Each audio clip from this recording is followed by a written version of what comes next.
Hey everyone, welcome back to the channel. Today, we're diving into a topic that's been making waves in global economics, the challenges facing China's economy in 2025. If you've been keeping up with the news, you know China's been dealing with some serious economic headwinds, and it's not just about slowing growth, it's about a deeper structural mess that's got everyone from factory workers to policymakers scratching their heads. We're talking deflation, overcapacity, and a government that's trying to fix things with a playbook that might be doing more harm than good. So grab a coffee, get comfy, and let's unpack what's going on in the world's second largest economy, why it's stuck in a rut, and what it might take to get out of it. Spoiler alert, it's going to take more than just tightening the screws on businesses.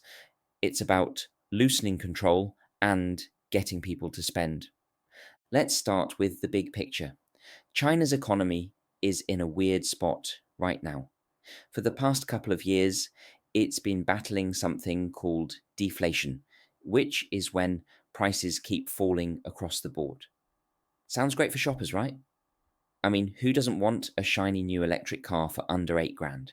But when prices drop like that for too long, 32 months and counting, um, according to recent reports, it's a red flag. Falling prices mean businesses make less money, profits tank, and soon enough, companies can't afford to invest or hire. This is happening across huge chunks of China's industrial machine, from car makers to steel producers to solar panel manufacturers. These industries were supposed to be China's new growth engines, stepping in to fill the gap left by a collapsing property market. Instead, they're becoming engines of deflation, churning out more goods than anyone wants to buy. It's like cooking a feast for a party where half the guests didn't show up. So, why is this happening? A big part of the problem is something the Chinese government calls involution. It's a fancy term for cutthroat competition where companies slash prices to outdo each other, but in the end, nobody wins. Think of it like a race to the bottom. Car makers are selling brand new cars to dealers who then flip them as used vehicles at a discount just to move inventory. Solar panel makers are churning out more panels than the world needs, and steel factories are sitting half empty because demand just isn't there. This isn't just a few bad apples. 25 out of 30 major industries saw factory gate prices drop year on year in May 2025, and it's not a new problem. China went through a similar deflationary spiral from 2012 to 2016, and back then the government managed to pull things back from the brink. But this time, the fix isn't so simple, and a lot of the trouble comes down to the government's own policies. Here's where things get tricky. China's leader, Xi Jinping, has been pushing hard to keep manufacturing as a huge part of the economy, no matter what. He's got this vision of China as the world's industrial powerhouse, cranking out everything from electric cars to high tech batteries. Local governments are all in on this, racing to build factories and pour money into industries to meet Xi's goals. The result? Way too much stuff. There's so much overcapacity that factories are sitting idle and prices are crashing because supply is outpacing demand by a mile. Xi's team tried to rein this in by scolding companies for cutting prices. Car makers got an earful for making cars too cheap, and solar panel makers were told to cap production and set price floors. The government even rolled out these three don'ts for steelmakers: don't produce without an order, don't sell at a loss, and don't ship without guaranteed payment. But here's the thing: telling businesses to stop competing isn't fixing the root problem, it's like putting a band-aid on a broken leg. Back in the mid 2000s and 10s, China faced similar mess, and she rolled out something called supply side structural reform. The idea was to cut back on supply, shut down extra factories, limit production, and force mergers to reduce competition. They even made coal mines operate just 276 days a year and cracked down on pollution to close old, inefficient plants. It worked. By 2017, prices were rising and industries like steel were making money again. But that was a different time.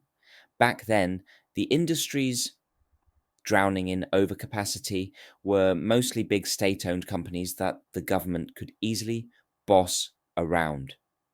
Today, the problem is hitting private companies. Think electric car makers and solar panel firms using cutting-edge tech. These businesses aren't as easy to control, and they're not just going to roll over when the government says stop cutting prices.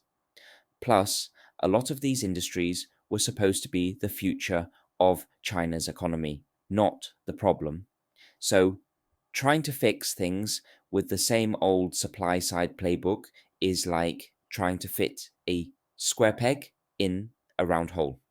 Now, let's talk about the other side of the coin, demand, or the lack of it. China's economy isn't just struggling because it's making too much stuff. It's struggling because not enough people are buying. Consumer confidence is in the gutter, and kind of households are saving over 31% of their disposable income, one of the highest rates in the world. Why? Well, the property market, which used to be a huge driver of spending, is in free fall. In the first 5 months of 2025, people spent less than half as much on new homes as they did in 2021. When people aren't buying houses, they're not buying furniture, appliances, or much else. This low demand is a massive drag on the economy, and it's making the overcapacity problem even worse. If nobody's buying, all those extra cars and solar panels just pile up and prices keep falling. The government's focus on supply side fixes like production quotas or price controls misses this bigger issue. You can't just tell companies to make less, you've got to get people to buy more. So, what's the way out? This is where China needs to rethink its approach. Instead of doubling down on government control, it's time to loosen the reins. The state's heavy handed tactics, like telling companies how much to produce or what prices to charge, are stifling the very innovation and flexibility that China needs right now. Private companies, especially in high tech sectors, know their markets better than bureaucrats in Beijing. Let them compete, innovate, and find their own way to profitability. Sure, it might be messy and some firms might fail, but that's how markets work. Trying to micromanage every price cut or production line is just creating more problems. Back in 2015, supply side reforms worked because they were paired with demand boosting policies, like a big push to replace shanty towns with modern apartments. That got people spending again, and it helped balance out the economy. China needs something like that now, a serious effort to restore consumer confidence and get money flowing. How do you boost demand? It's not easy, but there are options. Stabilizing the property market would be a huge step. If people feel like their homes aren't losing value, they might start spending instead of hoarding cash. The government could also cut taxes or roll out incentives to encourage spending, like subsidies for big ticket items or programs to support small businesses.